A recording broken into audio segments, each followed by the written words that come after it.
আসসালামু আলাইকুম। এই গ্রুপে অনেক স্যার আছেন, আপনারা কেউ কিছুই করলেন না বাংলাদেশের জন্য। আমি একজন সাধারণ মানুষ, আমি তো কিছুই করতে পারি না, কিন্তু আপনারা বড় বড় পজিশনে ছিলেন।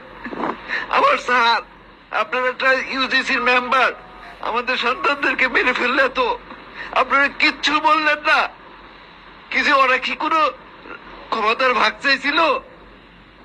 ওরা ওরা ক্যারিয়ারের জন্য আসন চাইছে। আপনারা ঢাকা ভার্সিটির টিচাররা কিছুই করেন নাই, আপনারা কিছুই করেন নাই। যে পত্রিকায় যে নিউজ আসতেছে এতগুলো লোক মারা গেল, আপনার সন্তান মারা গেলে কি বসে থাকতেন?